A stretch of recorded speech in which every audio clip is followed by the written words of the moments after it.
విశ్వమోహనంబు వేమన్న పద్యంబు నరుల నాల్కలందు నాట్యమాడే జనహితంబు గోరు సంఘ సంస్కరణలో దిశల నెల్ల నింపే తెలుగు వెలుగు.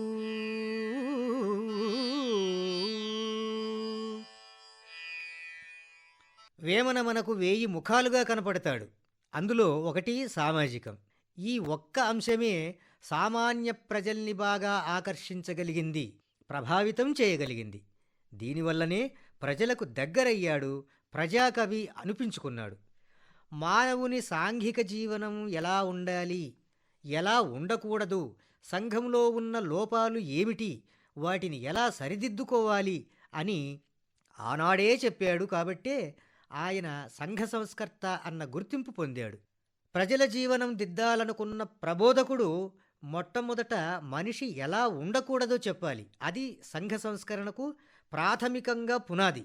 తరువాత ఎలా ఉండాలో చెప్పాలి. అది అభివృద్ధికి అంతస్తుగా మారుతుంది. తల్లిదండ్రుల మీద దయ లేకుండా బిడ్డలు ఉండకూడదు. అలాంటి వాళ్ళు పుట్టినా ఒకటే, చచ్చినా ఒకటే. పుట్టలోన చెదలు పుట్టవా గిట్టవా అని చెంపపెట్టులాంటి ఉదాహరణ చెప్పాడు. దాంతో కనువిప్పు కలుగుతుంది, పరివర్తన కూడా అబ్బుతుంది. ఓర్పులేని భార్య ఉన్న ఫలంబేమీ, బుద్ధిలేని బిడ్డ పుట్టి ఏమీ, సద్గుణంబులేని చదువది ఏలరా, విశ్వదాభిరామ వినురవేమ. సాంఘికులైన సంసారులు మొదట పాటించాల్సింది ఓర్పు. ఓర్పు లేని వాళ్ల సంసారం విఫలమే. తల్లిదండ్రులకు కలల పంటలు బిడ్డలు. ఆ బిడ్డలు బుద్ధిమంతులు కాకపోతే అపకీర్తి తెచ్చేవాళ్లైతే ఏం ఫలితం? ఏమీ ఫలితం లేదు. మనిషికి సద్గుణం నేర్పేది చదువు. అదే అలవడనప్పుడు ఆ చదువెందుకు? ఏమీ లాభం లేదు అన్నాడు. ఇవి మనుషులకు ఉండకూడని లక్షణాలు. ఇలాంటి గుణాలున్నవాళ్ళు ఎవ్వరైనా ఈ సందేశంతో తప్పక మారే అవకాశం ఉంటుంది. కీడెంచి మేలంచమన్నారు. అందుకే మొదట చెడ్డ గుణాలు ఏవైతే ఉండకూడదో వాటి గురించి చెప్పాడు వేమన. మరి ఎలాంటి గుణం ఉండాలి? క్షమ లేకపోతే సంసారం నిలవకపోవచ్చు. శ్రమ లేకపోతే జీవితమే నిలవదు. కాబట్టి శ్రమించే గుణం ప్రతి ఒక్కరిలో ఉండాలి అంటాడు. చెమటకారునట్లు శ్రమ పెట్టి దేహంబు గడన చేసి కూడుగుడువలయు, తల్లిదండ్రి సొమ్ము తాదింట కారాదు, విశ్వదాభిరామ వినురవేమ.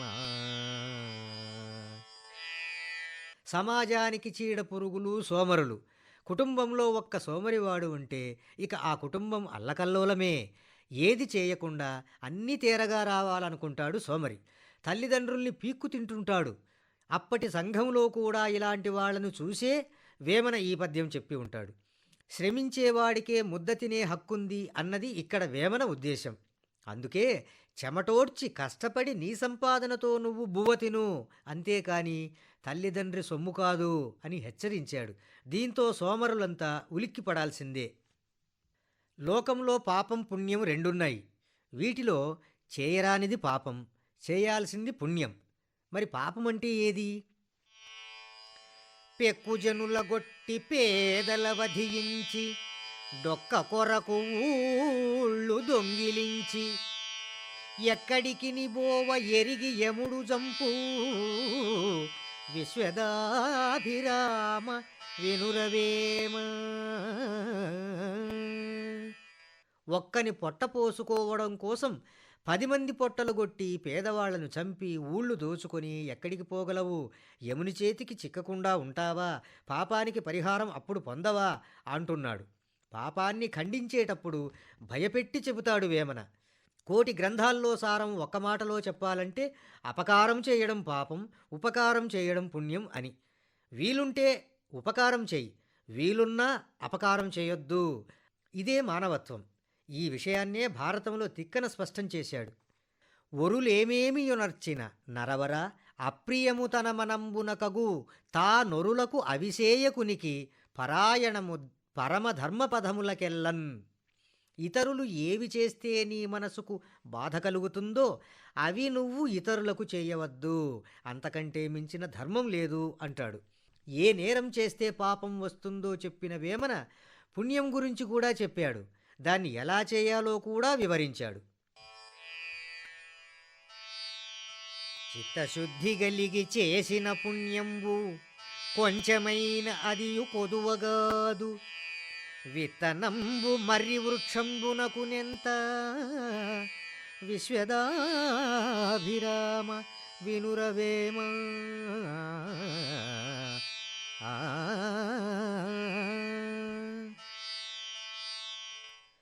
చేస్తున్నదేమో చిన్న పుణ్యకార్యం చేస్తున్నదేమో చిన్న పుణ్యకార్యం, మరి దీనికి ఎంతమాత్రం ఫలితం ఉంటుంది అన్న అనుమానం అవసరం లేదు. ఆ చేసేదేదో చిత్తశుద్ధితో చేయండి, గొప్ప ఫలితమే ఉంటుంది. గొప్ప పుణ్యకార్యం చేసినా చిత్తశుద్ధి లేకపోతే ఫలితం ఉండదు.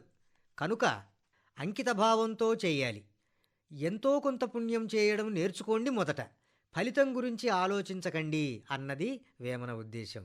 ఈ మాట చెప్పడం గొప్పేమీ కాదు, దీనికి సందర్భోచితమైన గొప్ప పోలిక చెప్పాడు. అది వేమన గొప్పతనం. మర్రి విత్తనం ఎంతుంటుంది? ఇసుక రేణు అంత. మరి అందులోంచి మహా విస్తారమైన మర్రి వృక్షం పుట్టుకొస్తుంది కదా. అలాగే చిన్న పుణ్యకార్యమైనా చిత్తశుద్ధితో చేయండి, పెద్ద ఫలితమే వస్తుంది అని చెప్పడంతో మనకు వేమన విశ్వరూపం కనిపిస్తుంది. ఇంతింతై వటుడింతయై బ్రహ్మాండమంతా వ్యాపించి త్రివిక్రముడై విశ్వరూపం ప్రదర్శించినట్లు అది వామనావతారమైతే ఇది వేమనావతారం. ఇదే కవి సమయస్ఫూర్తి అంటే. ప్రసిద్ధ విమర్శకుడు నిడుదవోలు వెంకట్రావు ఏమంటాడంటే, సమయజ్ఞుడు, సమచిత్తుడు, సమశబ్దార్థ ప్రయోగ చతురుడు, భావక్రమ రసపోషణ రచనా కమనీయ ప్రతిభుడిల సుకవియనబరగున్. ఏ సందర్భంలో ఏ ఉపమ వాడాలో, ఏ శబ్దం ప్రయోగించాలో, ఏ అర్థగౌరవం పాటించాలో అది తెలిసినవాడే సుకవి అని.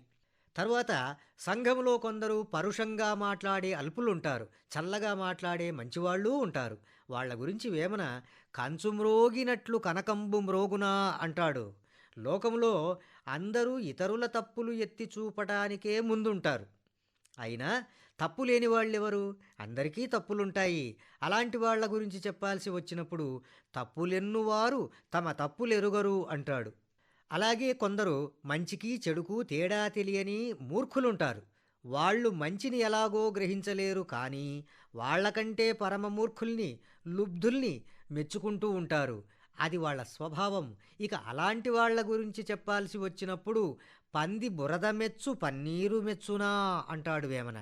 ఇలా వ్యక్తుల గుణగణాలను చెప్పి నీతులు బోధించడంతో బాధ్యత తీరిపోదు. సంఘంలో పేరుకొని ఉన్న అనాచారాలను, లోపాలను కూడా ఎత్తి చూపడమే సంస్కర్తల బాధ్యత. దాన్నే ఎక్కువగా పాటించాడు వేమన. ఎరుకలేని దొరల ఎన్నాళ్ళు గొలిచిన బ్రతుకు లేదు వట్టి భ్రాంతిగాని. గొడ్డుటావు పాలు గోకితే చేపున విశ్వదాభిరామ వినురవేమ. పనిచేసేవాళ్ల కష్టసుఖాలు గుర్తించలేని యజమానుల దగ్గర ఎన్నాళ్ళు పనిచేసినా ఏ ఫలితం రాదు. ఏదో ఆదుకుంటారని అనుకోవడం ఉత్త భ్రాంతి. ఎలాగంటే గొడ్డుటావు పాలిస్తుందని నమ్మి ప్రయత్నం చేస్తే ఫలిస్తుందా అంటాడు.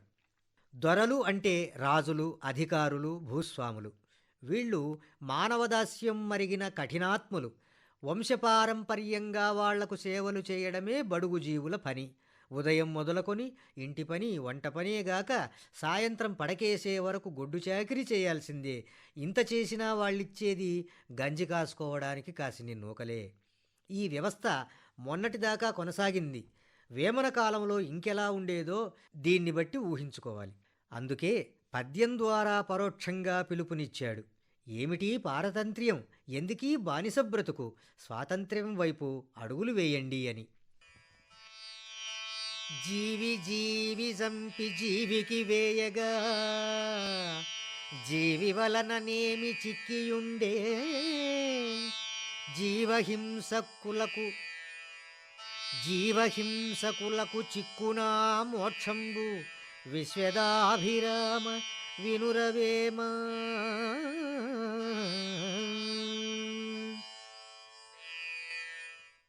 అప్పటి నుంచి ఇప్పటి వరకు కొనసాగుతున్న అనాచారం ఏదైనా ఉంది అంటే అది ఒక జంతుబలి మాత్రమే అని చెప్పాలి.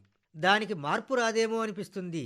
క్రతువుల పేరు చెప్పి దేవుళ్ళ పేరు చెప్పి మూగజీవాలను బలి చేయడం మూర్ఖత్వం అని ఖండించాడు వేమన. మీరు జీవులై ఉండి మరొక జీవిని చంపి ఇంకో జీవికి ఆహారంగా వేయడం, పైగా దేవుడి కోసం, పుణ్యం కోసం, మోక్షం కోసం అంటూ కబుర్లు చెబుతున్నారు. జీవహింస వలన మోక్షం వస్తుందా అని ప్రశ్నించాడు. కరుణలేని మనసు కఠిన పాషాణంబు, జాలిగలుగువాడే సజ్జనుండు, సాధు జంతువులను బాధింపవలదయ్యా, ప్రాణిహింస ఘోర పాపమయ్యా అని భాగవతంలో పోతన చెప్తాడు. అహింస అన్ని ధర్మాలలో ఉత్తమమైంది అని శాస్త్రాలు చెబుతున్నాయి. హింస చేయనివాడు లోకంలో ఎవడూ లేడు. కానీ దేవుళ్ల పేరుతో హింస చేయడం ఎంత అవివేకం అన్నది వేమన ఉద్దేశం. మనిషి ఎంత విజ్ఞానవంతుడైనా ఇలాంటి విషయాలలో ఇంకా మార్పు చెందలేక ఉన్నాడు. ఎందుకో అని వేదన పడ్డాడు, నిట్టూర్చాడు. ఎంత చదువు చదివి ఎన్ని నేర్చిన గాని హీనుడవగుణంబు మానలేడు, బొగ్గు పాలగడుగ పోవునా మలినంబు విశ్వదాభిరామ వినురవేమ.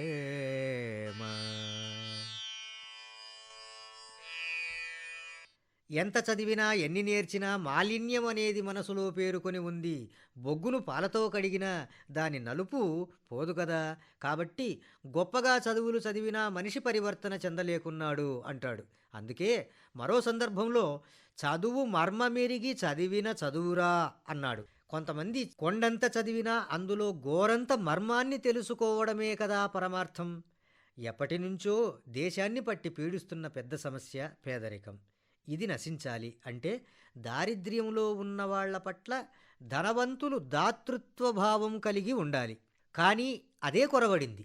పేదవాని ఆకలి కంటే ధనవంతుని దాహమే ఎక్కువవుతోంది.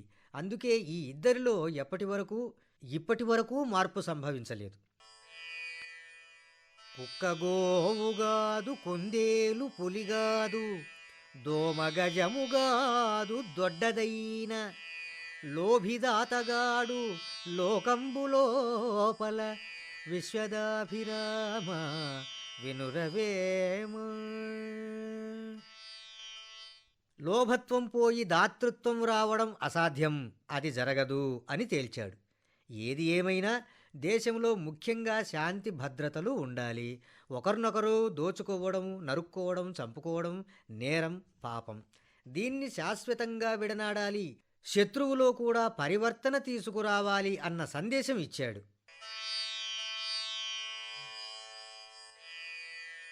చంపదగిన ఎట్టి శత్రువు తన చేత చిక్కెనేని కీడు చేయరాదు, పొసగ మేలు చేసి పొమ్మనుటే చావు విశ్వదాభిరామ వినురవేమ.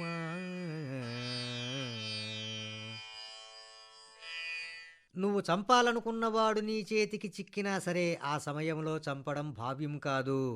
చిక్కావు కదా అని నిన్ను చంపను, వెళ్ళిపో అని ప్రాణదానం చెయ్యి.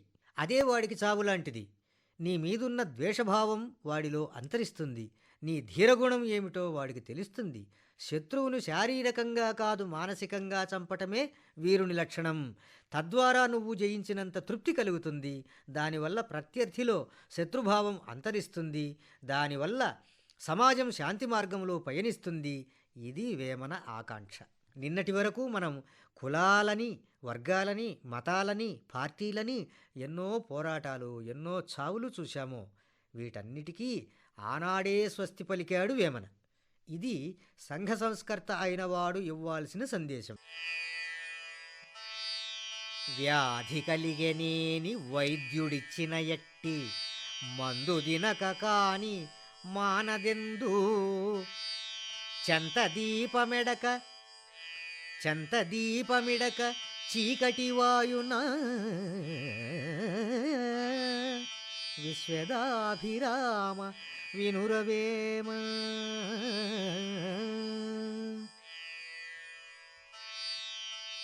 మానవుల్లో ఉన్న ఈ అవగుణాలన్నీ ఒక రుగ్మతలు. వీటికి వైద్యం చేయాలి. మనుషుల్లో ఉండే ఈ అవివేకమంతా చీకటి లాంటిది. దీనికి జ్ఞానమనే వెలుగు కావాలి. రోగమొస్తే వైద్యుణ్ణి సంప్రదించాలి. మందు తింటే గాని రోగం కుదరదు. చీకటున్నప్పుడు దీపం పెట్టుకోవాలి. వెలుగుతో కాని చీకటి పోదు. అలాగే ఈ అనాచారాలు, అవివేకాలు పోవాలంటే మార్గనిర్దేశకుడైన మంచి సంఘ సంస్కర్త కావాలి. సమాజమనే వనంలో అల్లుకుపోయిన ముళ్ళ చెట్లను ఖండించడానికి పద్యాన్ని ఆయుధంగా ప్రయోగించాడు వేమన. ప్రజల్లో మార్పు తేవాలని ఆనాడే ప్రయత్నించాడు.